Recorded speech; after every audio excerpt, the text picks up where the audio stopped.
Sa inyo po ang inyo po mga Biblia doon po sa talata na atin pong binasa kanina. 1 John chapter 5 verse 3.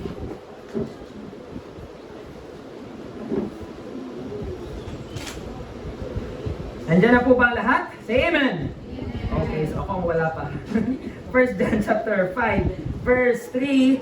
Ano po kung nandiyan na po ang lahat, ay akin na pong hinihiling ang bawat isa na pakibuklat lamang po dyan po sa passage po ngayon. Although hindi po tayo dyan masyadong mag-dwell, we'll be jumping sa iba't ibang mga passage sa scripture, sa Biblia. Ano po, pero for today, our basis for our topic ay 1 John chapter 5 verse 3 at atin na pong basahin ito ng sabay-sabay, for this is the love of God. All together, 1 John chapter 5 verse 3.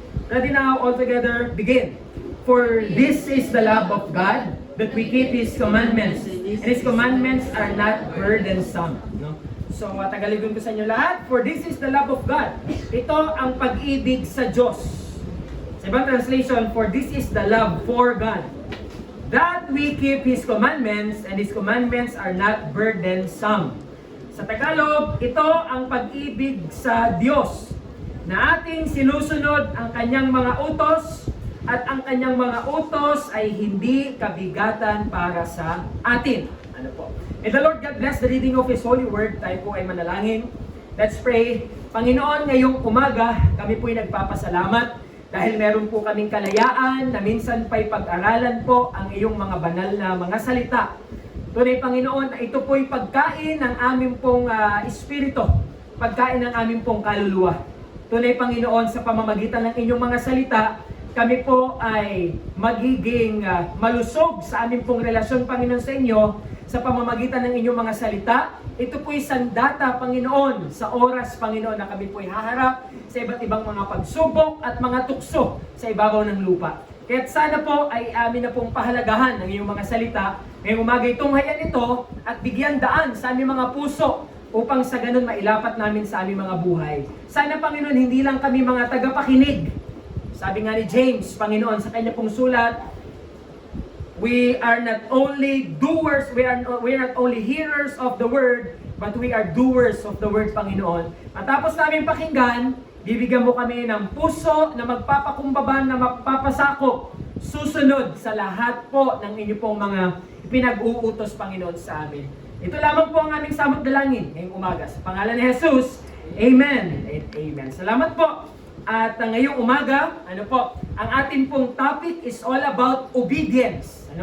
Okay, ang ating pong topic is all about obedience. And just before I start ang ating pong mensahe ngayong umaga, so when we are listening sa salita po ng Diyos, let us sit properly.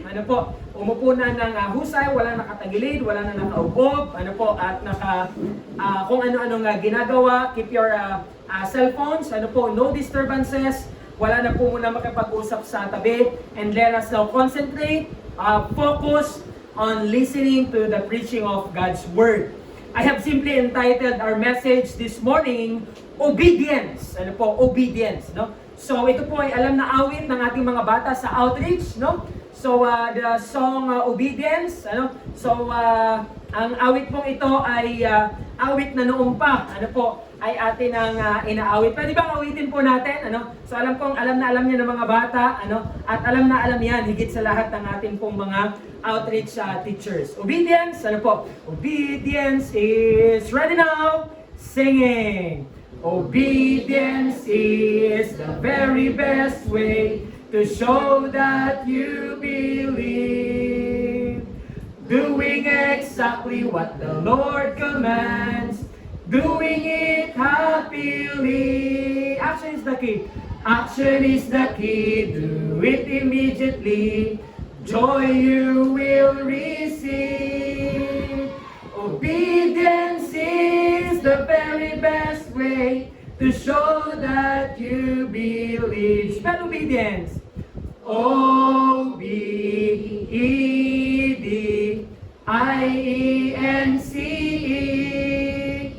Obedience is the very best way to show that you believe. That is the song Obedience. At ito pong salitang ito, ano po, ay napaka-simple, ano po, napakapayak, ano po, na kahit nga ang isa pong bata ay mauunawaan po ito, no? Sa Tagalog, ang salita pong obedience is simply pagsunod, no? Ano ang Tagalog ng obedience? Yan, ano po, pagsunod. Okay? So, pag sinabi po nating pagsunod or obedience, no? Siguro ang tumatakbo sa atin kapag tayo ay tatanungin, ang nilalaman ng ating isipan, ano po, pag pinag-usapan po ang topic or ang salita pong obedience, basta't sumunod ka lang, ano po, yun na ang obedience. Ano po? Ang obedience ay basta't sumunod, no? Yun na ang pagsunod, no? Kaya ngayon pong umaga, ano po, ay atin pong i-define kung ano ang tunay na kahulugan ng obedience mula sa Biblia. Ano ba talaga ang pagsunod? Ano po? Mula sa sinasabi ng salita ng Diyos. Ano po? Uli, ay kapag tayo ay tatanungin, ang idea para sa atin ng obedience, yung basta't sumunod ka. No? Kung ano ang iniutos, gawin mo yun. Ano po? Yun ang idea sa atin ng obedience. Ano? Pero titingnan po natin from the lens of the scripture, ano po?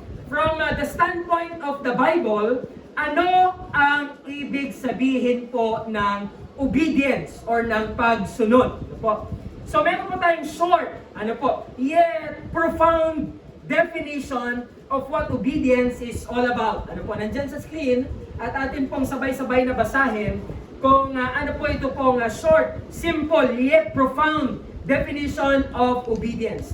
Let us all together read. Obedience. Ready now? All together ready? Begin. Obedience is defined as beautiful and submissive compliance to the commands of God. In authority. Ano? Obedience is defined as dutiful. Ano po? And submissive compliance to the commands of one in authority. Ano po? Ang sabi po dyan, ano po? Ang pagsunod is a duty. Ano po? Pag sinabi mo obedience, meron pong utos and it is your duty to follow. Ano? Pag sinabi natin the obedience again, meron pong utos, merong tagapag-utos, merong utos, at ang pagsunod, susundin mo yan dahil ikaw ay obligado. Ano? It is your duty. Inaasahan ito sa iyo. You have no choice, you have no option but to obey. Okay? At ang sabi dito, obedience is not only a dutiful compliance. Ano? Ang pagsunod daw po, hindi lamang ito ginawa mo, nag-comply ka dahil duty mo ito. Inaasahan ito sa iyo o responsibility mo ito. Kundi ang sabi po dito, obedience is defined as dutiful and submissive compliance. Ano? Hindi lamang dapat kang bastang sumunod dahil obligado ka, kundi dapat sumunod ka na merong pagpapasakop. Ano? Yan po ang ibig sabihin po ng submissive, no? Kaya, according to this definition, no, ang tunay na pagsunod ay hindi mo lamang bastang gawin, no? Kundi ang sabi dito, gawin mo dahil duty mo yan at gawin mo yan na merong buong pagpapasakop dun sa utos nung nag-utos sa iyo. Ano po? So meron po tayo dito mga magulang. Ako po ay isa na din pong magulang. Ano? Kapag inutusan ninyo yung inyong mga anak, ano po, na sila ay gumawa ng isang bagay, papuntahin nyo sila dun sa lugar kung saan nyo sila pinapapunta. Ano po? Sila naman ay nasunod. Mga parents, tama, no? Nasunod sila, amen? Okay? Pero kadalasan naman po ay nasunod. Ano? Yung minsana na yon, siguro ay ilibre na natin. Ano? Okay? Pagpalagay na natin, basta't kayo ay nagbigay ng utos, sila ay sumusunod. Ano po? Dahil nire-recognize nila yung inyong authority. Ano po? Pero, ang mga magulang na nandito na nagsasabi, pag inutusan nila ang kanilang mga anak, sila ay sumusunod. No? Pero kung sila ay sumunod, na sila ay may pagdabog, on your part ay hindi po kayo natutuwa. Amen? Yan. Ba, si Ate Marie, tusan niya si Brian na maghugas ng plato. Pagkatapos ay mga nakatatlong sabi siguro, bago tumayo ng higaan at bitawan ng cellphone, bago sumunod. Halimbawa ay mga nakatatlo. Pero Ate Marie, sumunod din siya. Pero yun nga lamang, nakatatlo ka pang sabi, pagkatapos nung siya ay naghuhugas ng plato, ay masyado bagang matunog ang mga kutsara. Masyadong matunog ang mga baso at ang mga plato, na tila ba hindi siya masaya dun sa kanyang pagsunod. According to this definition, ang tunay na obedience ay yung nagko-comply dahil duty mo yon at nagko-comply ka dahil ikaw ay nagpapasako. Yan daw po ang tunay na diwa ng pagsunod. Dutiful and submissive compliance.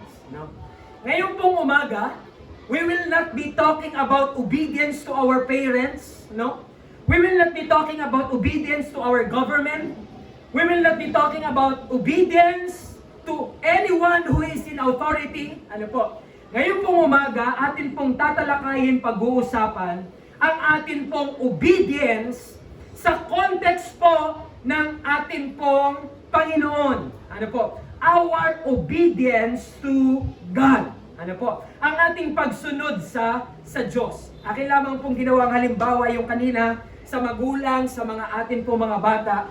Because somehow, ang atin pong obedience, when we come to know it, ngayon pong umaga pong ito, ay pwede din po nating ma-relate sa ating pagsunod sa mga authority katulad ng mga magulang na meron po tayo. Let me take you sa ilan po sa mga halimbawa ng obedience sa Biblia. So, obedience in the Bible. Ang unang halimbawa ng pagsunod, na makikita po natin sa Biblia, the perfect example of obedience is none other than the obedience of Jesus Christ. Amen?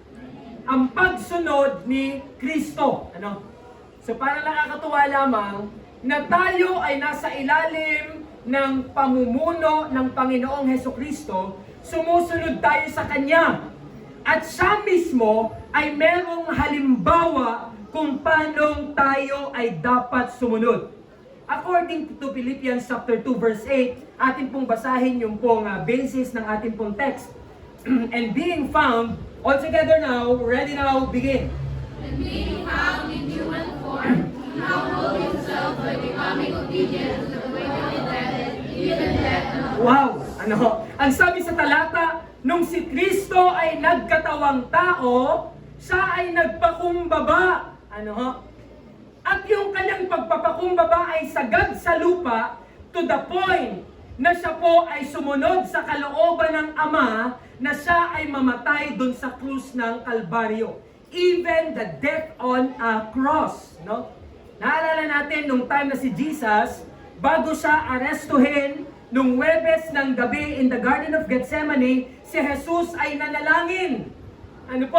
At ang panalangin ni Jesus, Ama, kung sakali po, kung po pwede, ang sarong ito ay lumagpas na sa akin. Let this cup pass from me.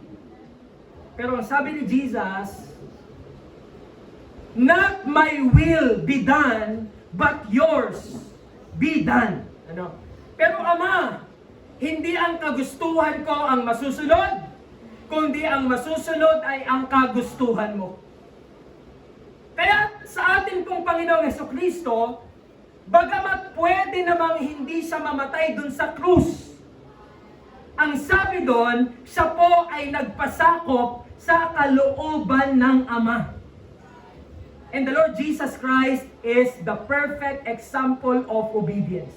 Sumunod si Jesus kahit ang pagsunod na ito ay kamatayan sa krus ng Kalbaryo. Another example of obedience, the obedience of the disciples. The obedience of the disciples. Let us all together read Matthew 16:24. All together, ready now, begin. Then Jesus told his disciples, if anyone would come after me, let him deny himself and take up his cross and follow me. Ang sino man, sabi ni Jesus sa kanyang mga alagad, na susunod sa akin, kailangang itanggi ang kanyang sarili, deny himself. Ibig sabihin, pag naging tagasunod ka ni Jesus, hindi na po pwede na ikaw ang boss ng buhay mo. You are to deny yourself and allow the Lord to control your life. Sabi dito, take up your cross. Pag ikaw ay naging tagasunod ni Kristo, ang pagsunod sa Kanya ay hindi madali. Ito ay batbat ng pahirap. Batbat ito ng iba't ibang suliranin at pasakit sa buhay. At ang sabi dito, ang pagsunod kay Jesus is, follow me. Ano po? Ang sabi dito, complete obedience. That is the idea of follow me. Ano? Kung ang mga disipulo alagad ay susunod kay Kristo, kinakailangan po ng full obedience. That is the idea of follow me. Another example of obedience in the Bible, not only the Lord Jesus Christ, the disciples, ano po, ang sabi po dito, ang pag-sunod ay ebidensya daw po ito ng ating pag-ibig sa Panginoon. John 14:15.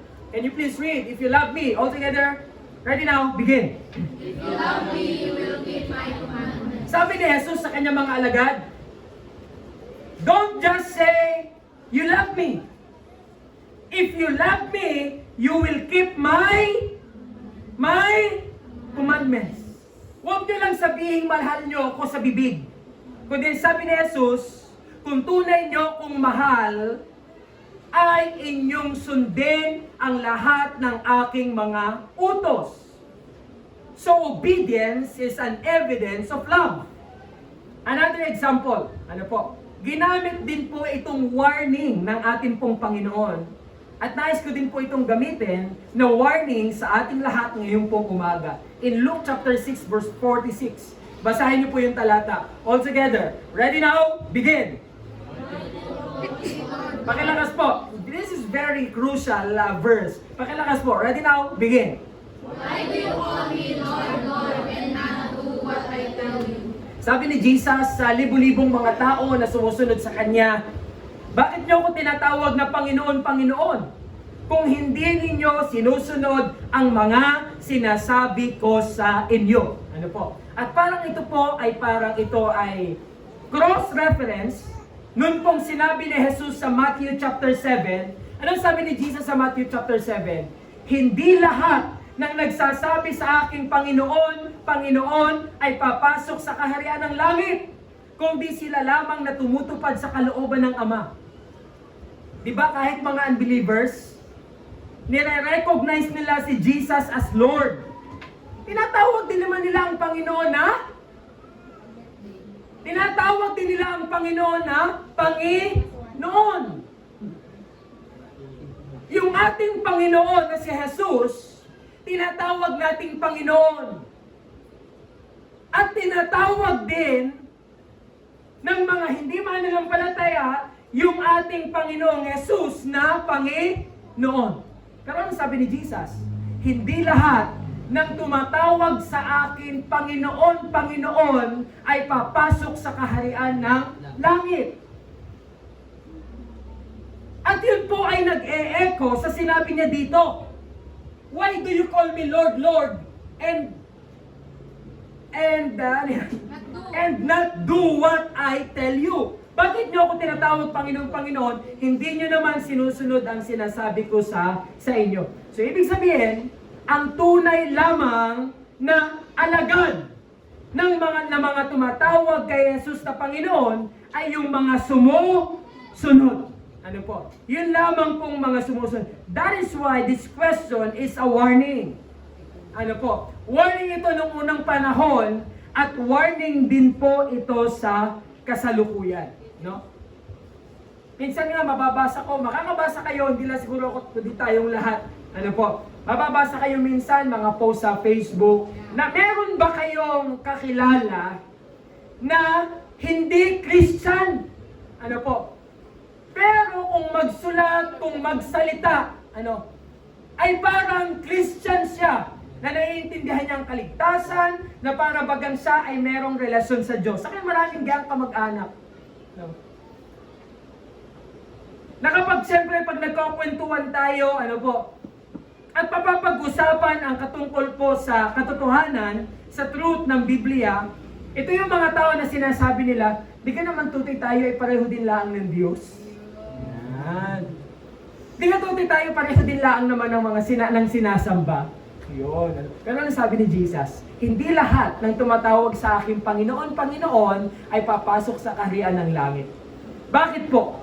Ang tunay lamang na papasok sa kaharian ng langit, listen, ay ang lahat ng kumilala na siya'y makasalanan, tinalikdan ng kasalanan, isinuko ang buhay kay Kristo at kinilala sa bilang Panginoon at tagapagligtas. Amen? Yun lang. Kaya ang sabi sa Matthew chapter 7, pagdating ng araw na yon, ang sabi ng Panginoon, marami ang magsasabi, Panginoon, hindi bagat kami ay nagpangaral din sa pamamagitan ng iyong pangalan? Hindi ba kami ay nagpagaling din at gumawa ng mga himala sa iyong pangalan? Hindi ba kami ay naglingkod din at ibinigay namin ang aming buhay para sa iyong pangalan? Pero bakit kami ay nasa impyerno? Dahil ang sabi ni Jesus, ang tunay na alagad ay yun lamang sumusunod. Those who obey. Those who obey. Ngayong umaga, nakita natin ang ilan sa mga halimbawa ng obedience.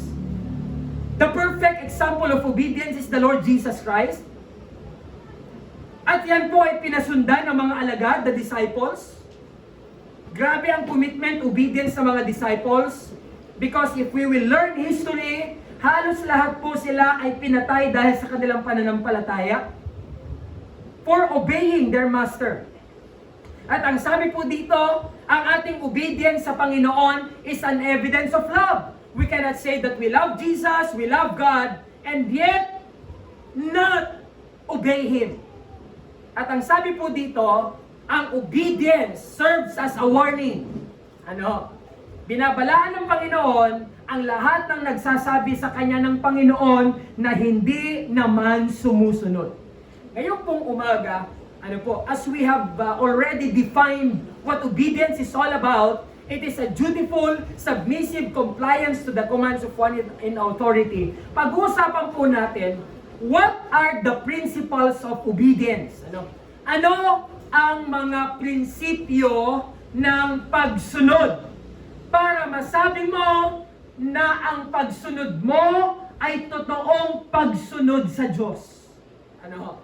Paano mo masasabi na ang obedience mo sa Diyos ay totoong obedience? Parang katulad lang nung last Sunday. Paano mo masasabi na ang worship mo ay totoong worship sa harap ng Panginoon? Today, the principles of obedience. Paano mo masasabi na ang obedience mo sa Diyos ay tunay na obedience? 3 principles this morning. Number 1, you must recognize the authority. Ang isang taong sumunod sa ipinag-utos ay isang tao na dapat ni-recognize niya yung otoridad, yung kapangyarihan nung nag-utos sa kanya. Ito ang isang dahilan kung bakit yung mga tao, yung ating mga anak, yung ating mga nauutusan, hindi sila sumusunod sa atin. Dahil hindi po established yung authority natin sa kanila. Sa mga parents na nandito, alam niyo kung bakit hindi kayo agad sinusunod ng inyong mga magulang? Dahil hindi po established yung authority ninyo sa kanila. They don't recognize your authority ng mataas. Marahil may paggalang sila sa kanila, sa inyong otoridad, sa kanila, sa inyong pagiging magulang sa kanila, pero marahil kulang. Kaya minsan yung mga bata, bago sila sumunod, kailangan mong sabihin 5 beses. Bakit po? Dahil hindi established yung authority nung nag-utos.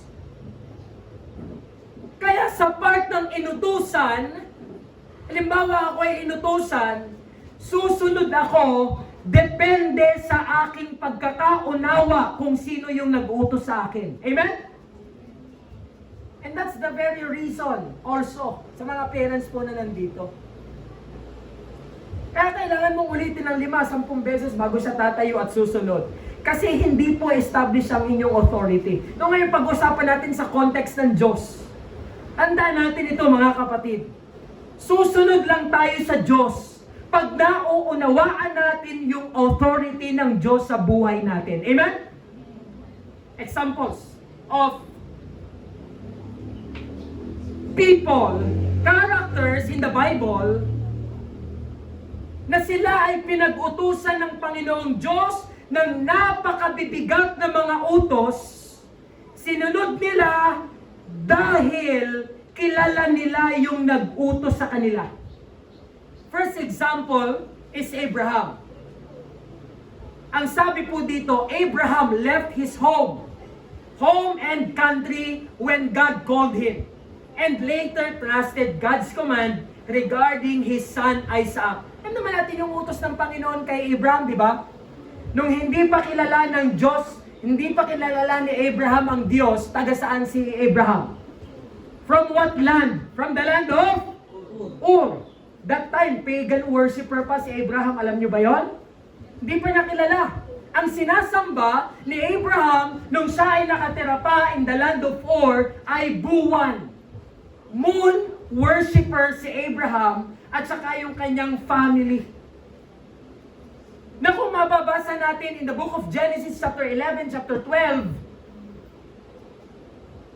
sadyang yung kanila pong angkan, gusto nilang lumipat ng Canaan. Dumaan sila dun sa Fertile Crescent. Dahil hindi po pwedeng sila ay mag-cross dahil yan po ay disyerto. Kaya sila po ay umakyat. And in the land of Haran, dun po namatay ang tatay ni Abraham. At dun sa lugar ng Haran, tinawag ng Diyos si Abraham. Para ano? Para lisanin niya ang kanyang bayan at ang kanyang kabuhayan para sumunod siya sa utos ng Diyos. Anong utos ng Panginoon kay Abraham? Abraham, pumunta ka sa lupain na ituturo ko sa iyo. At dun sa lupain na yon, tinitiyak ko sa iyo na pararamihin ko ang iyong lahi. Alam niyo ba kung ano ang iniwan ni Abraham para lamang sumunod sa Diyos? Iniwan niya ang kanyang kabuhayan. According to study, ang lahi po ni Abraham ay mayaman. Yung lahi ni Terah. Napakarami na nilang mga hayupan at mga ari-arian. Pero alang-alang sa pagsunod sa Diyos, iniwanan ni Abraham ang kanilang kabuhayan. Yung kanilang pinagkakakitaan. Iniwanan niya ang kanyang comfort. Marahil ilang taon na din silang naninirahan sa Haran that time. At siguro sila ay comfortable na dun sa kanilang kinalalagyan. Iniwanan ni Abraham ang kanyang family.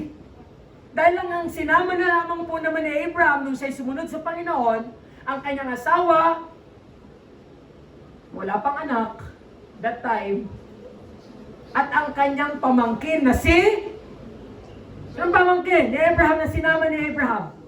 Si Lot. Iniwanan ni Abraham yung iba pa niyang mga kamag-anak at mga mahal sa buhay just for the sake of obeying God. Why? Yun ang tanong. Bakit kahit napakalaki nung iiwanan ni Abraham, sumunod siya? Bakit po? Dahil established sa isip ni Abraham yung authority ng Diyos na nag-utos sa kanya. Amen? And that is an example. Another example. Noah. Sabi dito, he built a massive ark, exactly as God commanded, saving his family from the flood during a time of widespread evil. Alam natin yung time na yon. Laganap na ang kasamaan at plano na ng Diyos na lipulin ang mga tao sa mundo, kaya tinawag niya si Noah. And what was the command? Noah, gumawa ka ng arko.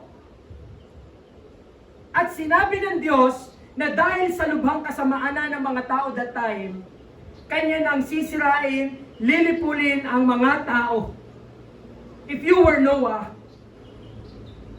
kung ikaw ang nasa sapatos ni Noah, pagpalagay mong ikaw ang bigla na lamang kinausap ng Diyos at ganon ang pagkakautos. I don't know if you will obey. Nung panahon na yun, wala pang ulan. Alam niyo ba, hindi pa naulan nung panahon na yun? Since the time of Adam until the time of Noah, before the flood, hindi pa po umuulan. Kaya ang mga tao, including Noah, wala po silang idea kung ano ang baha.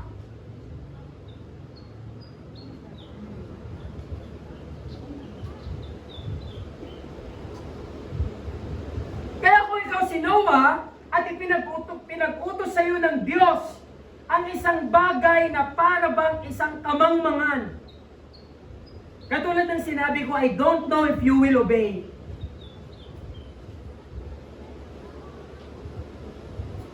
But anyway, Noah obeyed. Sa loob ng 120 years, si Noah ay nandun sa taas ng bundok. Kanyang ginawa yung utos ng Diyos specific. Specific na haba ng barko, specific na taas, specific na lapad. Ultimo bintana, pinto. Ultimo yung kahoy na gagamitin. Lahat yun ay sinunod ni Noah habang siya ay nangangaral sa mga tao na merong darating na paghuhukom ang Diyos. And for 120 years, si Noah ay pinagtatawanan sa kanyang ginagawa because for the people na nakakakita sa kanyang ginagawa niya yun, this is foolishness.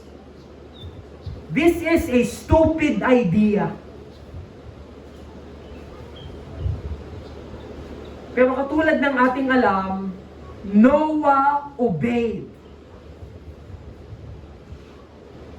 Itong parang utos na ito na hindi mo malaman kung ikaw ang nandoon, kung maniniwala ka ba.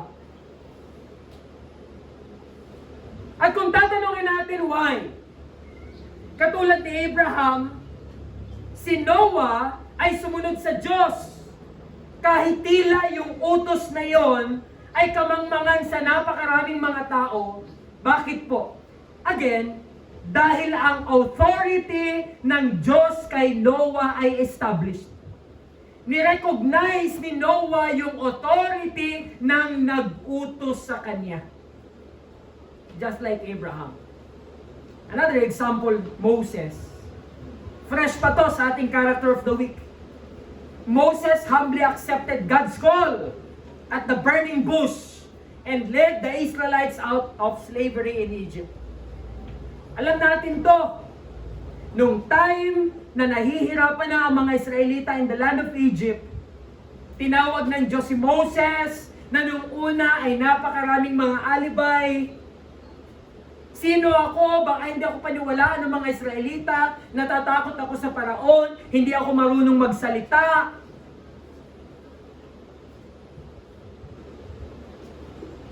But anyway, he obeyed. He obeyed.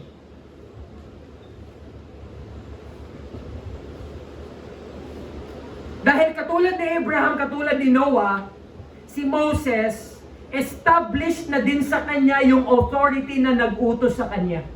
Naniniwala ako nung si Moses ay nag-yes sa Panginoon, Oh yes, Lord, I will obey. I will follow. I will surrender.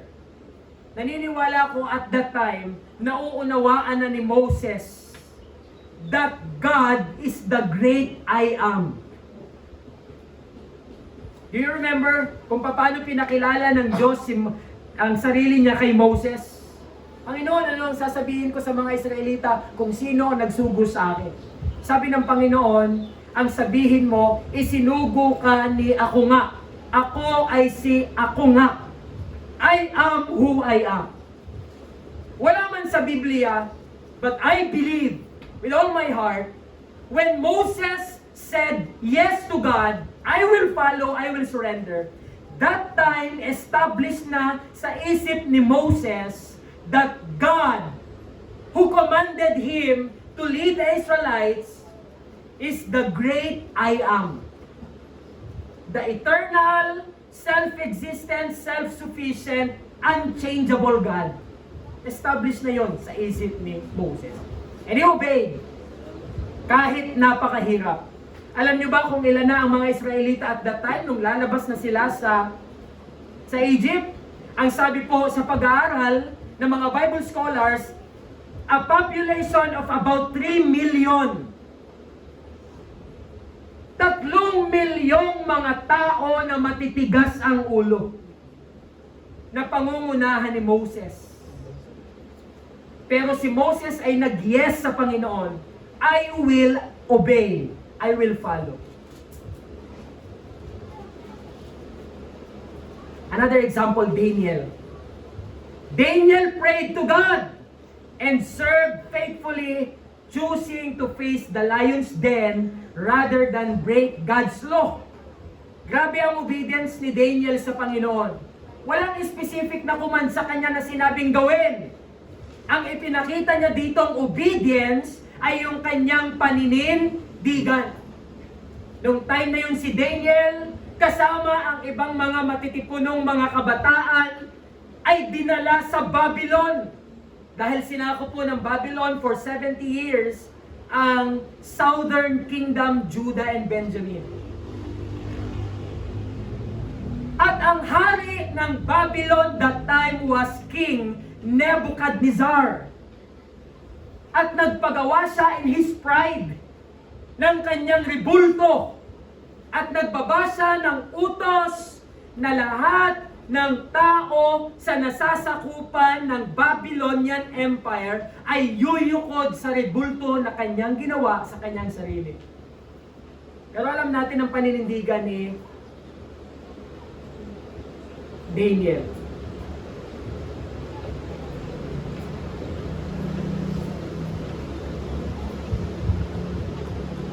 In Daniel chapter 1, he refused na kumain ng mga pagkain na ipinagbabawal na kainin ng mga Hudyo at that time. That's why in Daniel chapter 1, ang sabi po doon, Daniel purposed in his heart na hindi siya kakain ng anuman na makapagpaparumi sa kanya sa harap ng Diyos. Nun pong ipinagbawal na manalangin sa iba't ibang mga Diyos, si Daniel ay umakyat doon po sa tower, doon sa kanyang room, kung saan ay nakikita siya ng napakaraming mga tao. He opened the windows, at ang sabi po doon, si Daniel ay nanalangin publicly na hindi po siya natatakot.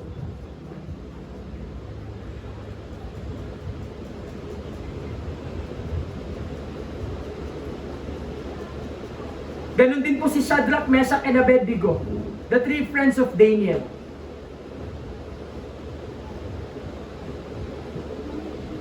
And then another example is Elijah. Boldly confronted false worship and followed every instruction God gave him to turn Israel back to the truth. Sino si Elijah? One of the greatest prophets in the Old Testament. Alam niyo po, mga kalaban ni Elijah,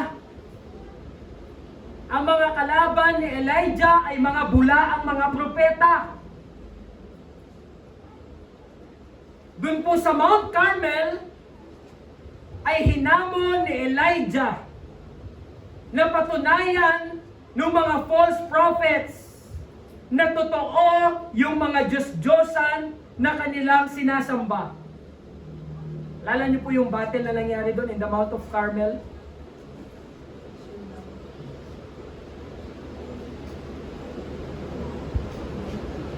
Nagkaroon ng competition na kung totoo, yung Diyos na kanilang pinaglilingkuran, may alay doon, may handog.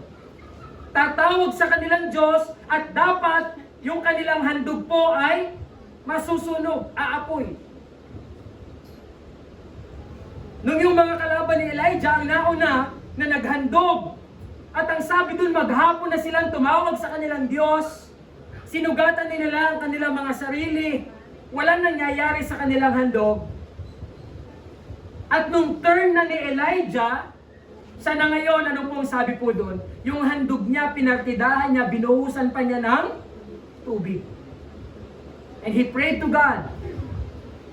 Napatunayan at ipakita ng Panginoon yung kanyang sariling totoo sa napakarami pong mga tao. Sa ilang sandali, yung kanya pong handog ay nag-apoy. And that is obedience to our God.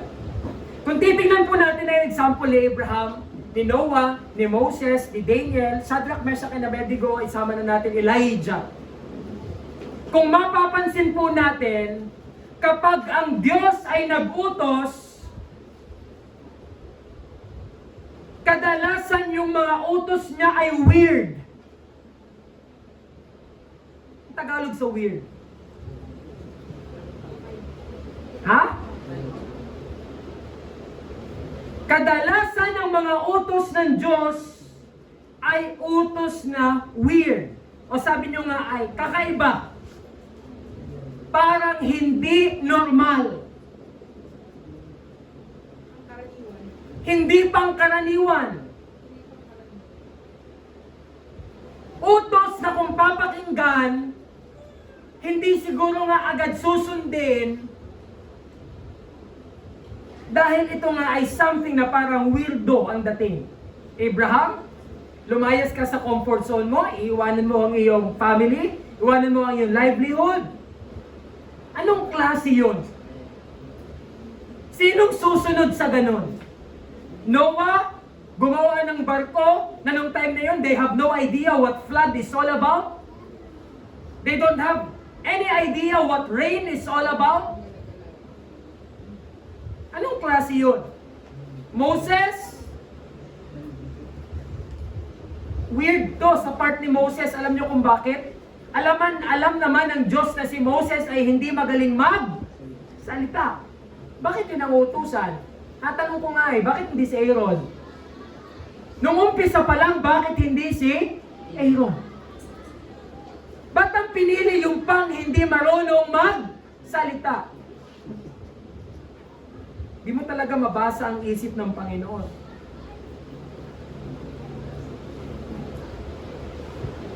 Daniel, katumbas ng kanyang pagsuway ay lalapain siya ng mga leon. Si Elijah, kung ako si Elijah, paano kung di nagliyab yun?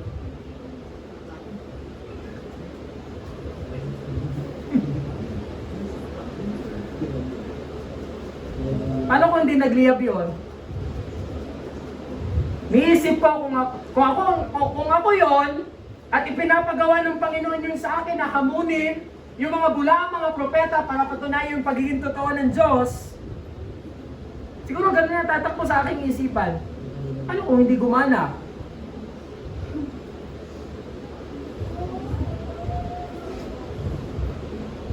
So kung makikita po natin ang lahat ng mga bagay pong ito, si Abraham, si Noah, si Moses, Daniel, Shadrach, Meshach, Abednego, Elijah, they all obeyed. Why? They recognized the authority of the one who commanded them. And that is God. Amen? Ganyan din po tayo. Susunod lang tayo sa Diyos, sa mga weird na mga utos ng Diyos. Kung ang authority niya sa isip at puso natin ay established. Kung talagang nauunawaan natin kung sino ang Diyos.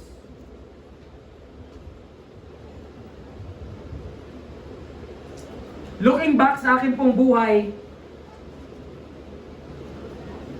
nung time na nalaman kong inuutusan ako ng Panginoon na ako'y bumaba ng barko para ako ay magsanay sa full-time na paglilingkuran, sa isip ng maraming pong mga tao ay weird, foolishness, stupidity.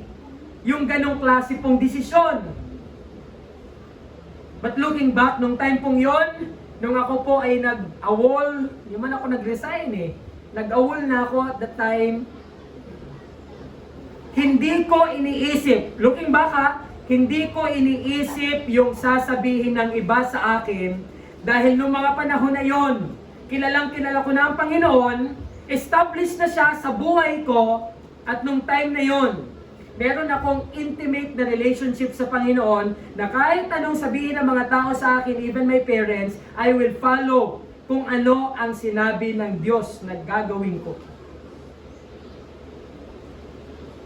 Mahirap po ang sumunod. Lalo tigit ang mga utos ay weird, hindi pangkaraniwan. Parang mahirap sundin. Pag susundin ay para bang nakakaalangan. Pero pag kilala mo, yung nag-utos sa'yo, yung pagiging weird na yon, na parang mag-aalangan ka para sumunod, hindi mo na yun iisipin. Ang iisipin mo na lang, gusto mong irespeto yung authority ng nag-utos sa iyo. No matter what happened. At yan po ang unang palatandaan na ang tunay na pagsunod ay tunay. Masasabi mong tunay ang pagsunod mo sa Diyos kung bawat galaw mo nire-recognize mo na ang authority mo ay ang Diyos sa lahat ng iyong ginagawa. You will not be ashamed. Hindi na alintana pa sa iyo kung anong sasabihin ng ibang tao. What matters most is nire-recognize mo yung authority ng nag-utos sa iyo. Second proof na ang obedience mo ay totoo from the principles of obedience. Second, sabi dito, you must respond with all submission. Yun ay sinasabi doon, submissive compliance. You must respond with all submission. Pwede naman nga ang isang tao ay inutusan mo na siya ay susunod. Susunod na wala sa puso yung kanyang pagsunod. Pero kung ang pagsunod or obedience ang pag-uusapan yung tunay, hindi tunay na pagsunod kung walang buong pagpapasakop dun sa nag-utos. Give you two examples of obedience. Ang isa ay disobedience. Na rin na masasabi kahit na nag-obey siya. Dalawang example. Ang pangit na obedience na makikita natin sa Biblia ay ang obedience ni Jonah. Lala niyo ba si Jonah? Siya yung kilalang propeta na siya ay nilunok ng malaking balyena. Malaking isda. Big whale.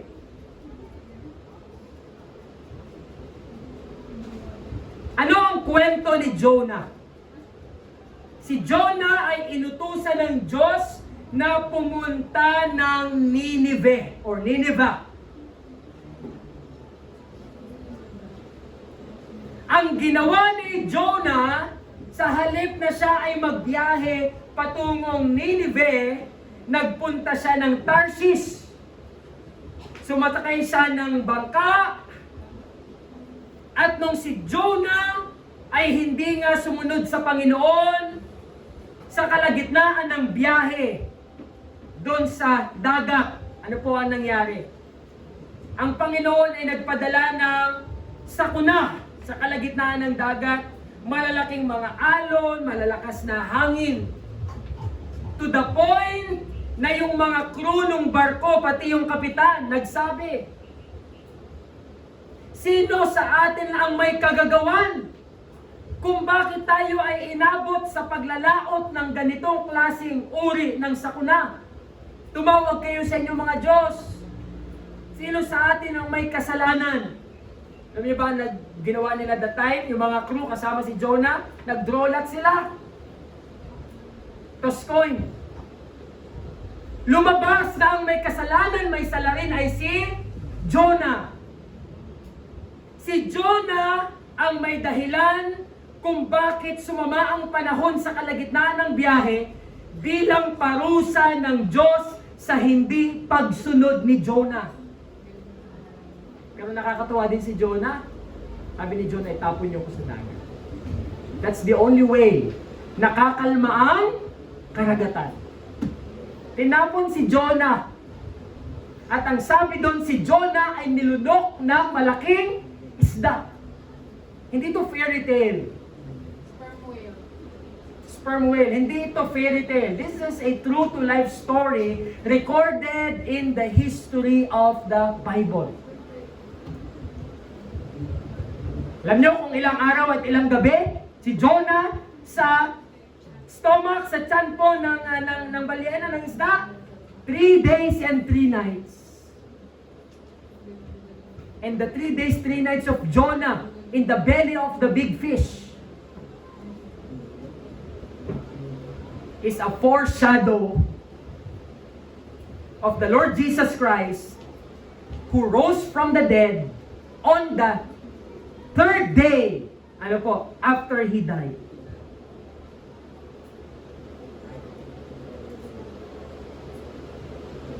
At nung si Jonah ay nakipag-usap na sa Panginoon, expressing yung kanyang repentance sa Diyos,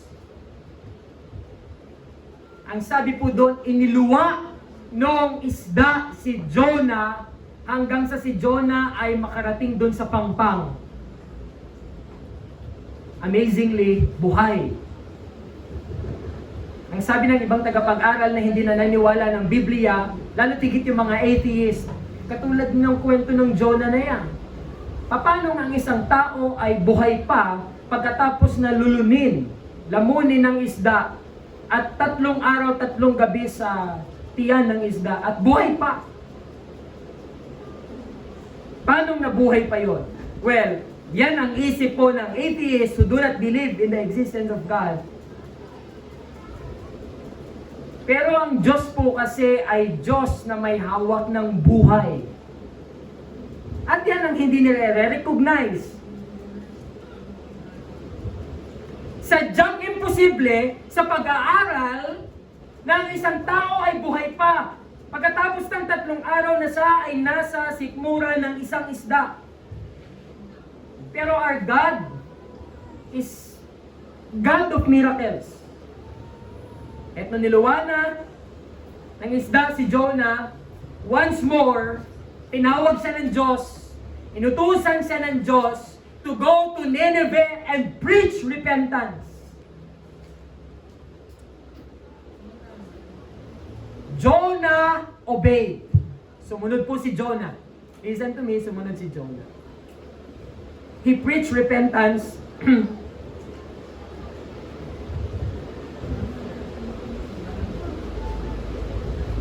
At si Jonah ang klase ng preacher na pagkatapos niyang mag-preach sa isang specific na lugar, siya po ay nakapagdala ng napakalaking revival. Because the people in Nineveh repented of their sins pagkatapos ng preaching ni Jonah.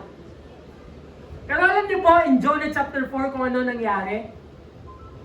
After he obeyed God's command, Jonah was a successful preacher,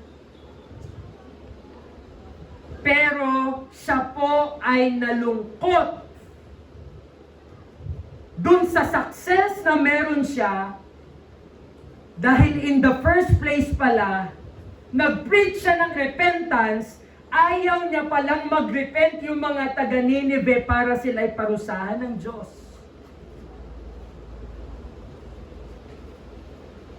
Siya ang isang successful na preacher na pagkatapos ng kanyang preaching, siya ay malumbay. Siya ay malungkot.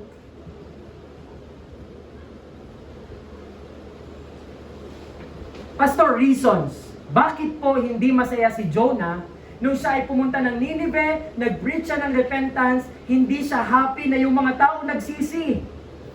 Dahil alam niyo po, ang Nineveh ay capital ng Assyria, at ang Assyria ang isa sa mga malalapit na mga bansa na umaaway sa bansang Israel.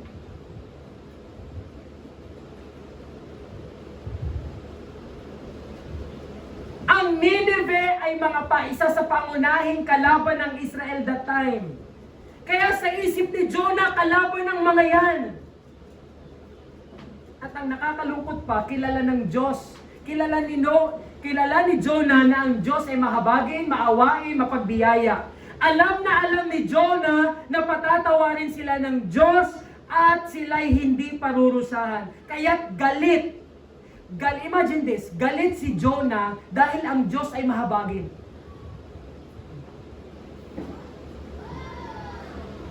Galit si Jonah dahil alam ni Jonah na patatawarin ng Diyos ang mga taga-Nineveh.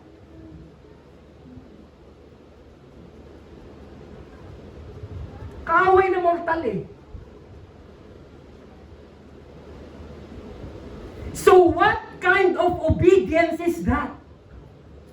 Sumunod naman siya anyway. Nung siya po ay nilulon ng isda at siya ay iluwal, siya ay niluwa. Sa ikalawang pagkakataon na inutusan sa ng Diyos, sumunod naman siya. But the thing is, what kind of obedience na meron si Jonah sa kanyang pagsunod? Number 1. What kind of obedience is that? That is what we call delayed obedience. Delayed obedience.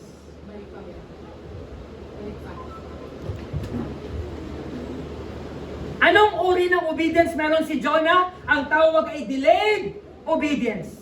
Sumunod naman, pero hindi agad-agad. Hinintay muna na siya ay makain ng malaking isda bago siya sumunod. At katulad ng ating alam, delayed obedience is not obedience at all. Katulad ng mga magulang na nandito. Para sa inyo, na ang inyong anak ay sumunod, pero bago sumunod ay napakatagal, for you, hindi din yun pagsunod. In fact, nabubwisit na nga eh. At kung gusto mo, hanggat maaari, ikaw na lamang yung gumawa. Ganon din po ang Diyos. Kapag siya ay nag-utos, ang gusto ng Panginoon ay immediate obedience. Ora mismo ay susunod ka na walang pagkukwestiyon. Pero ano ang nangyari kay Jonah? When God first commanded Jonah to preach to Nineveh, he immediately did the opposite. Went to Tarshish. He ran away to board a ship heading to Tarshish to complete opposite direction. Imagine kung ito ang Nineveh at dito sa dapat. Opposite. So, ibig sabihin talagang matigas ang puso. And in theological context, delayed obedience is considered disobedience. Jonah only agreed to go after being caught in a divine storm. Kung hindi pa bumagyo at mapahamak yung mga kasama niya sa barko, yun nga, walang obedience na mangyayari. At kung hindi pa siya nilunok ng isda sa loob ng 3 araw, walang obedience na mangyayari kay Jonah. Delayed. Sumunod nga pero huli naman. At ang huling pagsunod ay hindi pagsunod at all. Pangalawa, anong klaseng uri ng obedience meron si Jonah? Force and reluctant compliance. Sumunod siya, pero yung kanyang pagkakasunod ay puwersado. Sumunod siya just for the sake of pagsunod. Just for the sake na masabi niyang nagawa niya.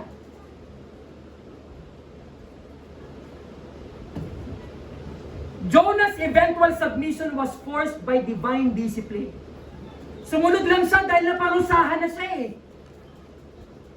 At yan ang kadalasan na pagsunod na meron tayo, mga Kristiyano.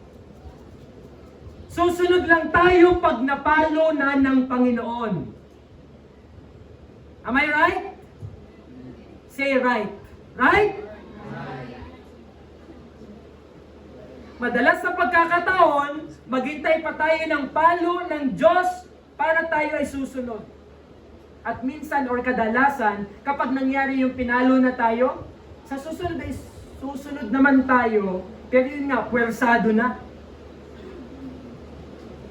Driven na ng fear na baka mapalo na naman. When God gave him a second chance, Jonah went to Nineveh, walked through the city. However, his delivery of the message was minimal. Alam niyo po, 5 lang yung salita ni Jonah, napakatipid. He preached a start 5-word sermon in Hebrew. What was his preaching? 40 more days and Nineveh will be overthrown. Yan lang. 40 more days and Nineveh will be overthrown. There was no mentioning of God's character. There was no mentioning of God's love. There was no mentioning of God's forgiveness. There was no mentioning about repentance, about hope, about mercy. Wala. Basta parang sumunod lang si Jonah doon, na parang halimbawa, nandito na ako sa Nineveh. Oh, 40 days na lang, at ang inyong bayan ay sisirain na.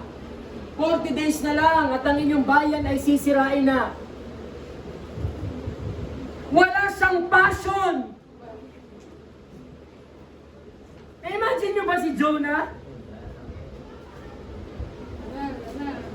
Dahil galit siya sa mga taga-Nineveh, ayaw niyang patawarin sila ng Diyos. Ayaw niyang ibigin sila ng Diyos. Kaya nung sabi ni Jonah, all his life sa kanyang pagpipreach, I don't know how many years he preached at Nineveh. Pero imagine niyo yun lang ang kanyang mensahe. 40 araw na lang at ang Nineveh ay masisira na. 40 araw na lang at ang Nineveh ay masisira na. 40 araw na lang at ang Nineveh ay masisira na. He was doing that without love. Without compassion for the people. At ang tawag doon, mga kapatid, ay ano po? Forced, reluctant compliance. In the mind of Jonah, basta't masabi kong nagawa ko. Yun na yun. Pero alam nyo, yung ganong klase ng preaching, talagang naniniwala pala talaga ako dito. Dito natin makikita na ang success ng ministry ay wala sa naglilingkod. Dahil alam nyo kung bakit? Imagine nyo yun, 40 days na lang at ang Nineveh ay masisira na. The Nineveh people repented of their sins. Dahil bakit? Dahil ni Jonah? Hindi. Ang nagbigay ng conviction sa kanilang puso na tumalikod sa kasalanan ay ang Diyos mismo. That's why the success of the ministry in the place of Nineveh was not because of this reluctant preacher. Wala nga siyang passion sa kanyang ginagawa. It was because of God. Wala yan sa karisma ng pastor. Kaya maraming naliligtas at pumupunta. Dito siguro sa atin. Ganun.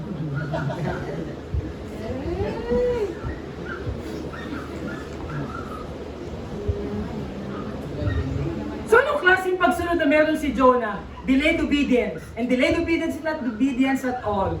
Forced, reluctant compliance. Susunod ako for the sake lang na magawa ko. Pero ang totoo sa puso ko, ayaw ko talagang magsisi sila para parusahan sila ng Diyos.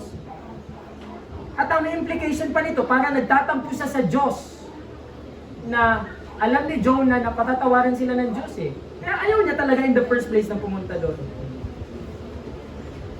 Ano pang tawag dito sa klase ng obedience na to? Delayed obedience, forced, reluctant compliance. Sabi dito, outward action without inward alignment.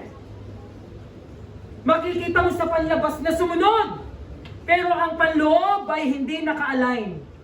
Wala, hindi naka-align ang puso ni Jonah sa kung anong gustong mangyari ng Diyos sa Nineveh. Pwede pala yun.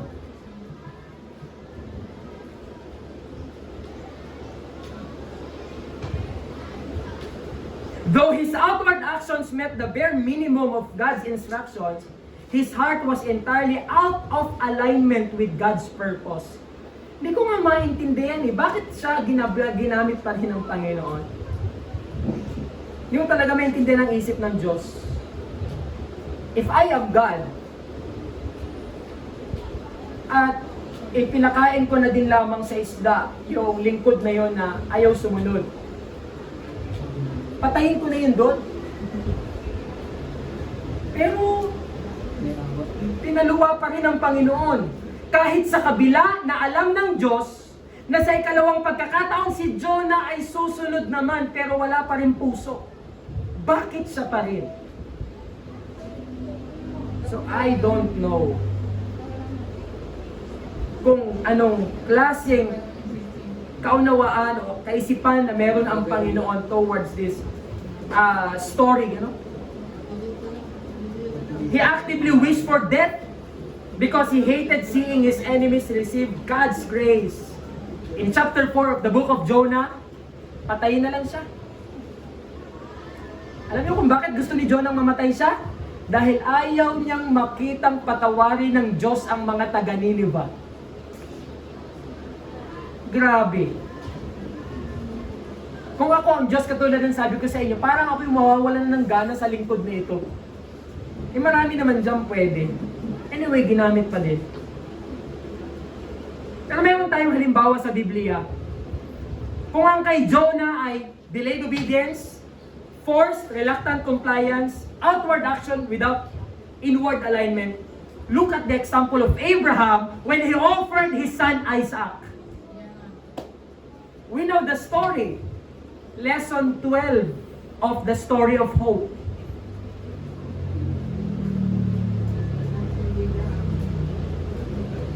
God tested Abraham's faith by asking him to offer Isaac his son, through whom the spiritual blessing would come. But at the last moment, God provided a substitute sacrifice. Inutusan siya ng Panginoon na, Abraham, ihalin mo sa akin ang iyong kaisa-isang anak na si Isaac. Ang sabi doon, he rose early in the morning without delay to start the journey. Ang tawag dyan, immediate action. Ang aga niyang bumangon, kinabukasan na yun. At kung iisipin ko ang sarili ko, kung ako si Abraham, ako muna maglilimi-limi muna ako sa aking sarili. Kung kakayanin ko bang patayin ang sarili kong anak doon sa Mount Moriah, ang sabi dito, kinabukasan din agad ay maaga siyang bumangon. Alam na natin yung nangyari, inihanda niya na ang kahoy, ang tali, ang apoy, lahat ng kailangan sa paghahandog, inihanda na ni Abraham. Madaling araw pa. So ang tawag dyan is immediate action. Yan ang gusto ng Diyos na obedience. Pag inuutos niya, ngayon din, sumunod ka. Makita natin kay Abraham yung complete surrender. He withheld nothing, showing that God came before His most treasured promise. Complete surrender. Sabi ng bata ni si Isaac, nung sila ay naglalakbay na, sabi niya, Ama, nasa na po ang ihahandog? Nandito na ang mga kagamitan pang handog, pero nasa na po ang ihahandog? Ano po ang sabi dito ni Abraham? Anak, God will provide. And that is complete surrender. Pumunta siya dun sa bundok na alam naman ni Abraham yung kanyang gagawin, na mahirap, alanganin, kapapahamak ng kanyang nag-iisang anak, and yet, he completely surrendered to our God. At ano pang meron po kay Abraham? Deep trust. Deep trust. Immediate action, agad-agad, sumunod. Daling araw pa, inanda ng mga gamit, siya ay naglakbay, agad-agad sumunod. Complete surrender. Wala tayong nakita doon na siya ay nagreklamo at nagtanong sa Diyos, Lord, bakit ang anak ko? Nag-iisa na nga. Di ba pwedeng tanongin ni Abraham ang Diyos? Di ba, Lord, ang promise mo sa akin, pararamihin mo ang aking lahi? Iisa nga, tapos kukunin mo pa. Wala tayong makikita na ganon, at yun ay implikasyon na si Abraham ay completely surrendered sa kalooban ng Diyos. Pangatlo, na uri ng obedience na meron si Abraham, deep trust. Kapag tayo susunod sa Diyos, kailangan ng malalim na pagtitiwala. Alam niyo kung bakit? Dahil kadalasan nga ng utos ng Diyos ay mga utos na hindi mo maunawaan kung bakit. Kaya kung wala kang lalim sa pagtitiwala sa Panginoon, you will not obey. Dahil hindi mo nga naiintindihan ang karamihan sa utos niya. Sabi dito, he believed that God had the power to raise Isaac from the dead, to keep His promise. Hebrews 11:19. Alam natin yun eh. Kaya pala nagawa ni Abraham na sumunod sa Diyos ang lalim ng kanyang pagtitiwala. Napapalitan o kaya ng Diyos buhayin muli si Isaac sakaling kanyang patayin. That is what he believed. Believing is also trusting, yielding, surrendering. Kaya alam niyo mga kapatid, for us Christians believers, it is impossible for us to obey without deep trust. Impossible. Katulad ko na lamang, nung ako ay aking tinalikuran yung aking propesyon, alang-alang sa paglilingkod, sa mga taong hindi ko naman kadugo, hindi ko naman mga kano-ano. Ang hirap! Dahil i-give up mo yung iyong profession na iniisip mo yan sana yung bubuhay sa iyo. Yan sana yung mag-aangat sa iyo.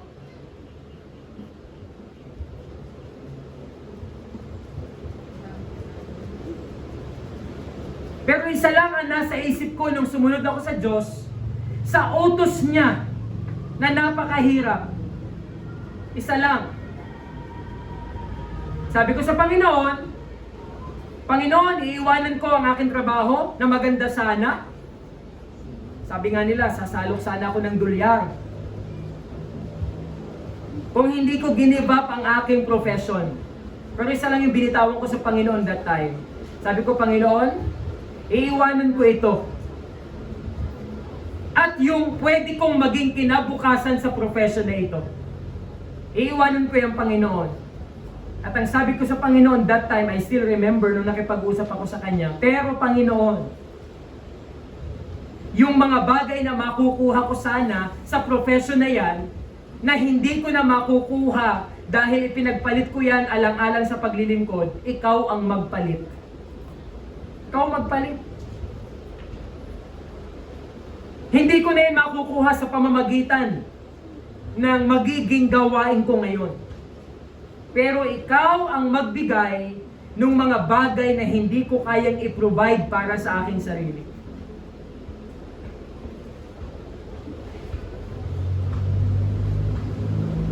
Bay, totoo nga. Pagbulay-bulayan ko ito. Bagamat hindi ko maangkin na sariling akin, pero akin na din kasi nasa ilalim ng aking ministeryo. 5 taon ako sa aking pagpapastor, maraming areas kung bakit dapat ako magpasalamat sa Panginoon sa pagpapabunga niya ng kanyang gawain. Pero may isang area pinagpasalamat ko sa Panginoon. 5 taon ako sa ministry, Dahil ko pala naging sasakyan. Simula ko sa pagiging bike ni Ate Manit niya, yung bike ko nung pastor pa ako sa Calapan. Pagkatapos niya, nagkaroon ako ng Smash 115, si Deadpool. Pagkatapos niyan ay dumating yung tricycle. Pagkatapos ng tricycle ay dumating si Iman. Judah, si YTX. Pagkatapos ay dumating si Iman. Pagkatapos ay nakabili tayo ng jeep. Pagkatapos ay meron tayo ngayong L3. 5 years time, 7 yung naging sasakyan natin. Na hindi ko alam kung meron ako ng 7 yon, kung sa 5 taon ako pinagpilitan ko yung aking profesyon na hindi ako sumunod sa kalooban ng Diyos. Baka pinakain din ako sa dulong.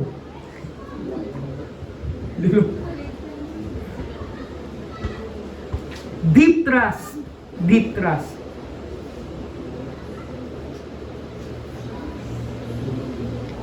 Hindi nga ako nagsiman para makabili ako ng mga magagandang mga damit, pantalon at mga sapatos.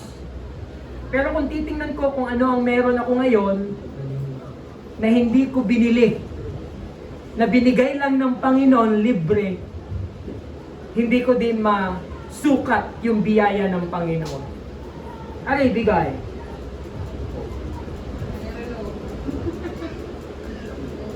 Aray, bigay. Aray, sadya na, aray. Aray, wedding ring namin. 100 piso lang sa bangketa. Ibigay. Mga sapatos kong pang Bible study, ibigay. 2 Jordan.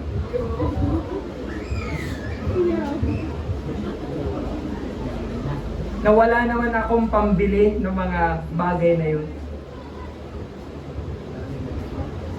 Kaya't masasabi ko, parang aalalahanin ko, parang looking back, doon sa binitawan ko sa Panginoon salita, Lord, hindi ko na makukuha yung mga bagay na sana'y makukuha ko sa aking profesyon. Dahil sinuko ko na eh. Sabi ko sa Panginoon, ikaw nang bahala magpalit, magbigay. Nang masigit pa. Ano meron si Abraham? Immediate action sa kanyang obedience. Pag inutusan tayo ng Panginoon ngayon na, gawin mo na kaagad. Pangalawa, pag inutusan tayo ng Panginoon, dapat nandun ang complete surrender. No murmurings. No questioning. No complaining. Wala, huwag kang magreklamo. At dapat nandun ang iyong deep trust. Dahil hindi sa lahat ng pagkakataon ay nauunawaan mo ang ipinagagawa sa iyo ng Diyos. Hindi mo nauunawaan eh.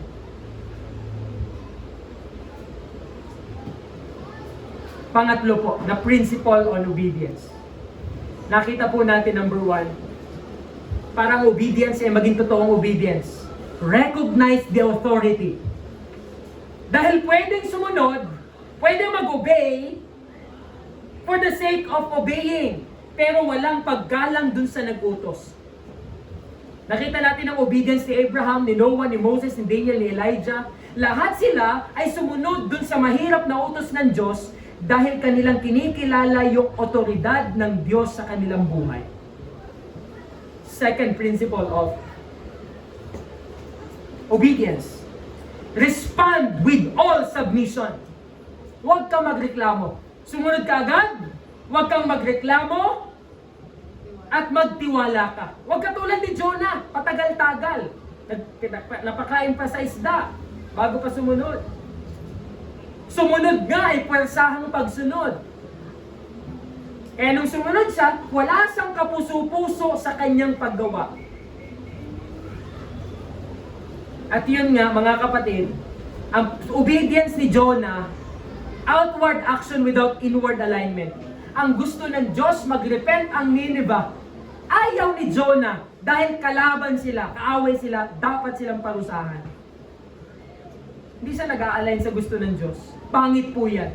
Ang dapat kay Abraham, ngayon na, huwag kang magreklamo at magtiwala ka lang. Ulitin natin yon. Ngayon na, huwag magreklamo, magtiwala ka lang. Ulitin po natin, yun yung obedience ni Abraham. Ngayon na?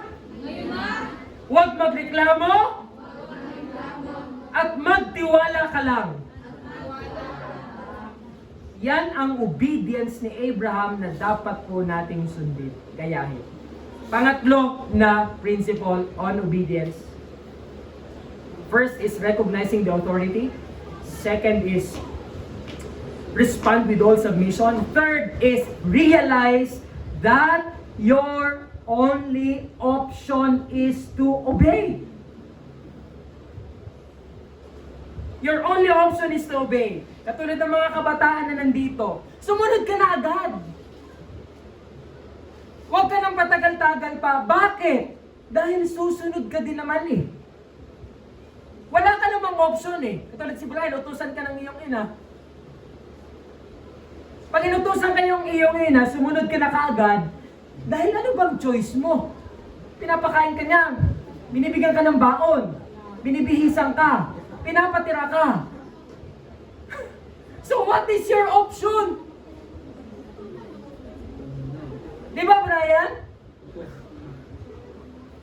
Kaya yung iyong iniupo, inihiga, isinelpon, na na-delay pa yung obedience mo. Sumunod ka na din kasi sa dulo, tatayo ka rin para gawin yung sinasabi niya dahil pinapakain ka niya, binibihisan ka niya, pinapatira ka niya. Kung ayaw mong sumunod sa kanya, lumayas ka.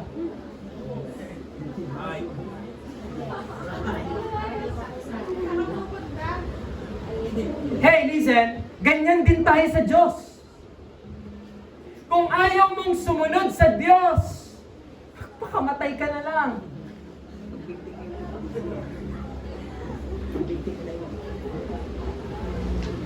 Dahil kung titingnan natin yung authority ng Diyos, God is the giver of life, breath, strength, wisdom, and above all, salvation. Ang Diyos ang pinagmulan ng ating buhay, hininga, karunungan, kalakasan, at higit sa lahat yung kaligtasan na ating tinatamasa ngayon at magpakailanman. So ano bang option natin kung di tayo sumunod?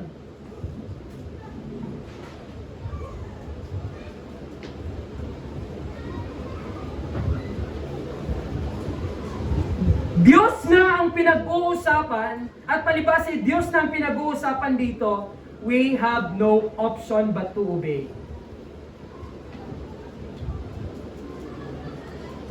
Two quotations from two theologians na akin pong paborito, Oswald Chambers, the writer, the author of the book, My Utmost for His Highest. Sabi niya dito sa kanyang quotation, sa kanyang pong statement, one step forward in obedience is worth years of study about it. Yung isang hakbang mo na ikaw ay sumunod is worth the years of studying about obedience.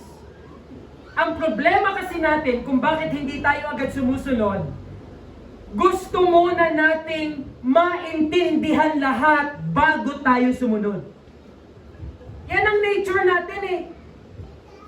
Bago tayo sumunod, gusto natin maintindihan muna bago tayo sumunod. Kaya kita nyo ang ating pagsunod sa Diyos, napakahirap. Alam nyo kung bakit? Ang gusto natin bago tayo sumunod sa Panginoon, gusto muna nating makita, ano bang magiging ganansya ko dyan pag sumunod ako? Gusto muna natin ng kasiguraduhan bago tayo sumunod. Sabi ni Oswald Chambers, one step forward in obedience is worth years of study about it.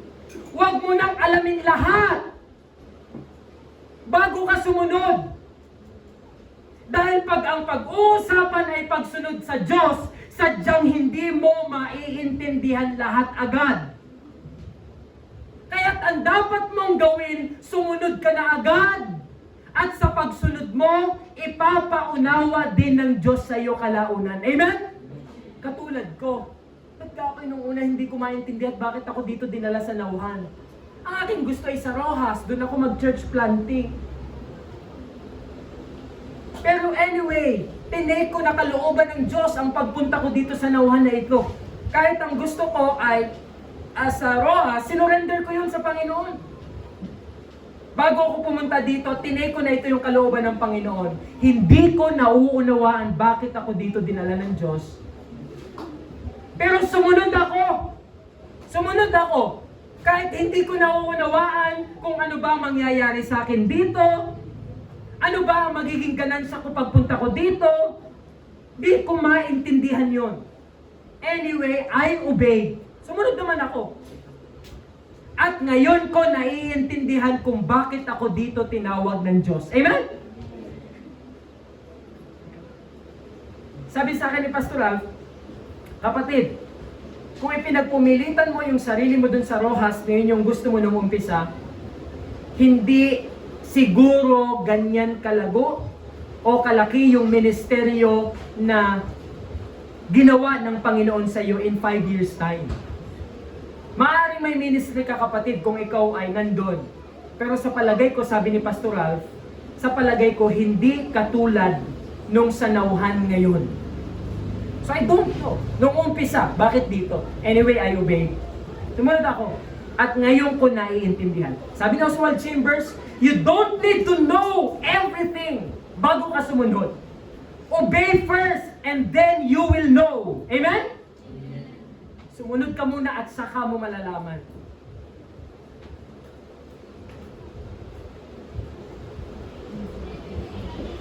Another quotation from David Platt, one of my favorite preachers about missions, about global missions. David Platt, I encourage you to listen to the preaching of this preacher, David Platt.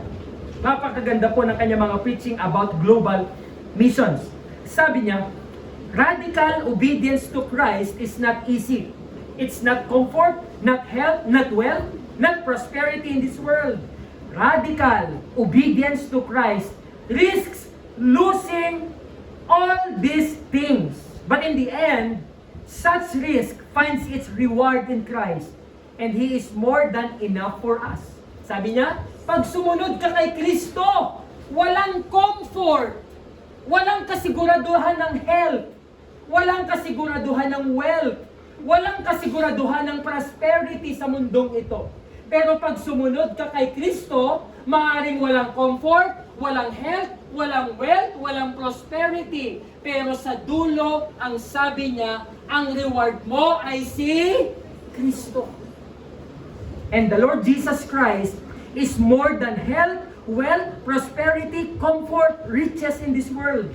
Higit ang ating Panginoong Hesukristo. Kaya sumunod tayo. Magkaroon tayo ng radical obedience sa ating pong Panginoon.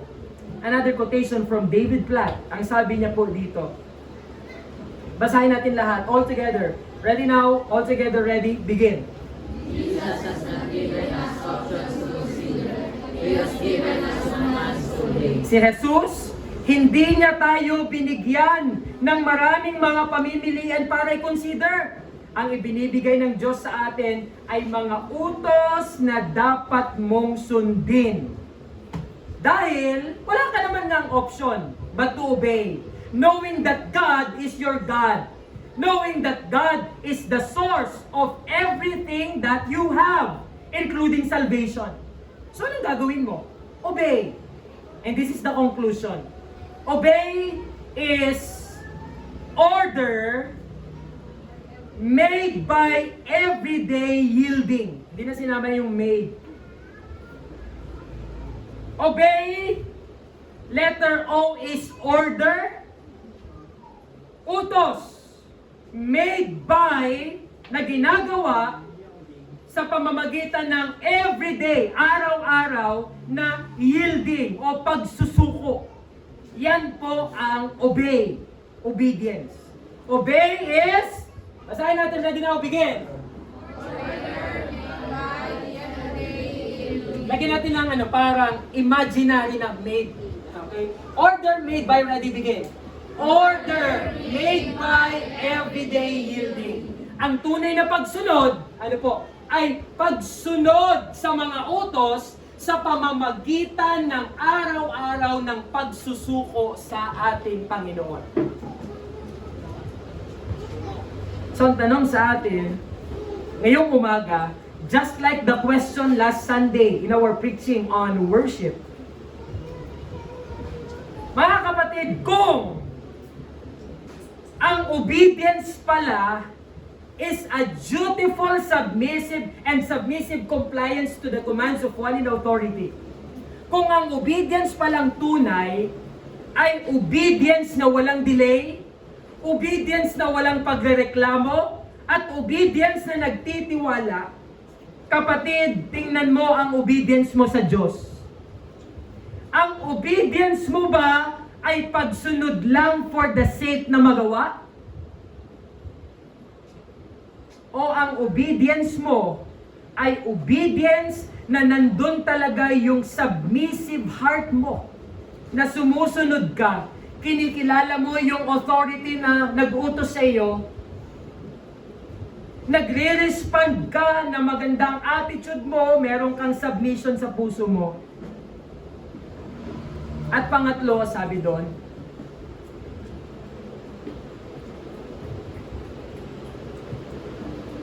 sumusunod ka na merong realization na wala ka namang option kundi ang sumunod. Brethren, think of all the things you are doing na sinasabi mong ginagawa mo dahil sumusunod ka. Isipin mong mabuti. Bible reading, prayer and personal worship, church fellowship, ministry, giving. Sumusunod ka ba na parang si Jonah? Are you obeying just like Jonah? Sumusunod ka pero hindi ka happy. Sumusunod ka pero patagal-tagal ka. Pauli-uli.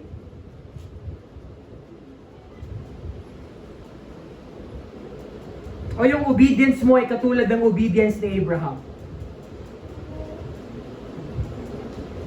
Na yung obedience na ito is an immediate action, complete surrender, deep trust. Shall we bow our heads, close our eyes in prayer?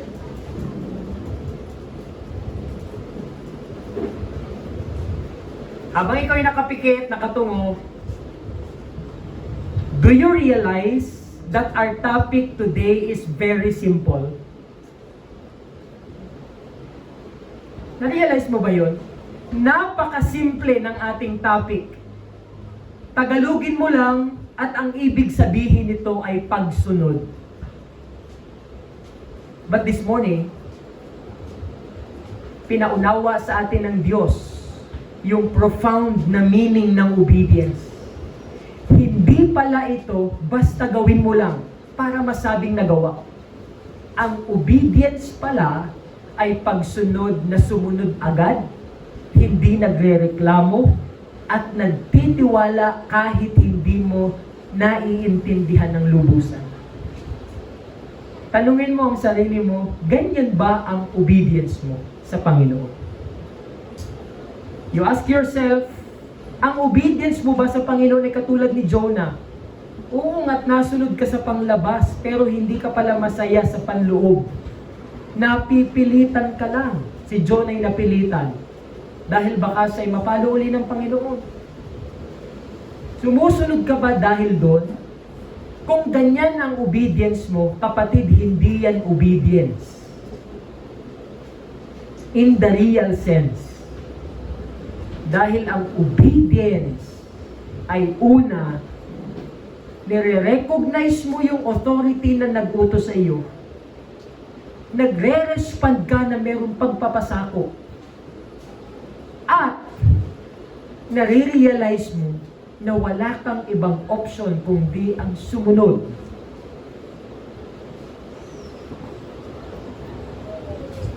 Ang sabi sa conclusion, obey. Order made by everyday yielding. Ang pagsunod ay araw-araw na utos na ginagawa na merong pagpapasako at pagsusuko ng buhay. So the question is, do you really obey? O-B-E-Y. Do you really obey? O napipilitan? O napupuwersa? Ikaw lang makakasagot ng tanong na yan, kapatid. Tayo'y manalangin. Dakilang Diyos ngayong umaga, katulad po nung nakaraang linggo, minsan pa'y tinusok muli ang aming espiritu at kaluluwa. Dun sa mensahe na akala namin ay napakasimple, subalit napakalalim pala ng kahulugan nito kung aming uunawain, Panginoon, sa tunay nitong diwa. Akala namin kami sumusunod na. Nireveal mo kami ngayon. Akala namin kami sumusunod na. Yung pala'y hindi pa. Dahil ang aming pagsunod, madalas na pagkakataon ay huli. Late. Ang aming pagsunod, madalas sa pagkakataon ay pagsunod na may pagdabog at pagreklamo. At ang aming pagsunod, madalas sa pagkakataon ay pagsunod na walang lalim ng pagtitiwala, puro pagtatanong, bago kami sumunod. Oh God, thank you for revealing our hearts again ngayong umaga. Napakahalaga ng obedience na ito. At sana po'y mailapat po namin sa aming pong personal na mga buhay. Ito po lamang ang aming samot dalangin sa pangalan ng aming tagapagligtas na si Jesus. Amen and amen. Are you blessed with God's word? Amen? Amen. Praise the Lord. Ano po sa mensahe po ng kanya pong salita. Ngayon po ay dumako tayo sa pagsamba sa Panginoon sa pamamagitan po ng